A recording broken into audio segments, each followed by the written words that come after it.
Syedaralun, para pemuda Gampong Lapang Kecamatan Johan Pahlawan Kabupaten Aceh Barat hingga Minggu 21 Agustus 2022 masih melayangkan HUT ke-77 kemerdekaan Republik Indonesia dengan sejumlah aneka lomba bersama masyarakat setempat yang berlangsung di lapangan Andalas.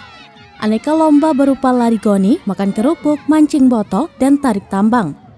Kegiatan ini dilaksanakan semata untuk menjalin silaturahmi antar warga dan memberikan semangat serta kekompakan para pemuda dalam memperingati Hari Kemerdekaan Bangsa Indonesia.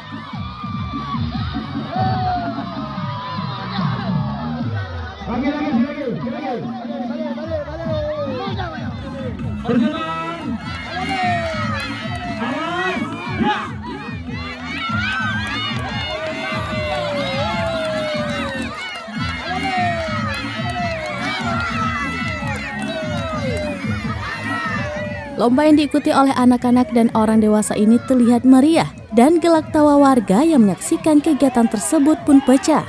Seperti pada lomba lari goni yang diikuti oleh emak-emak yang jatuh bangun meraih juara. Begitu juga para anak-anak antusias mengikuti lomba makan kerupuk yang disediakan oleh panitia di lokasi untuk mewarnai peringatan HUT Republik Indonesia tahun 2022. Kami para pemuda Gampong Lapang melaksanakan memeriahkan hari ulang tahun yang ke-77 kemerdekaan bangsa Indonesia. Karena 17 Agustus kemarin kami para pemuda sibuk, jadi kami melaksanakan agak mundur. Yang penting Lapang melaksanakan kegiatan 17 Agustus.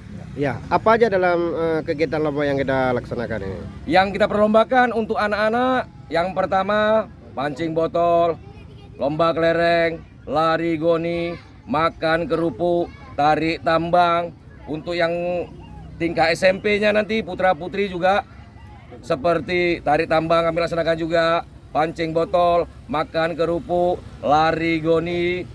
Dan untuk ibu-ibu juga kami laksanakan juga tarik tambang, lari goni. Lari goni pakai helm. Pokoknya meriah kami buat. Ya, apa yang kita harapkan dari kegiatan yang kita lakukan ini? Yang kami harapkan adalah mempersatukan para pemuda-pemuda kami di Kampung Lapang agar menyatu seluruhnya untuk memeriahkan hari ulang tahun kemerdekaan Indonesia yang ke-77. Apa ini setiap tahun kita laksanakan kegiatan seperti ini atau memang tahun ini aja? Setiap tahunnya. Mungkin hari ini untuk tahun ini lebih meriah karena tahun-tahun belakang masih ada pandemi. Dari Melaboh, Sa'dul Bahri, Serambion TV.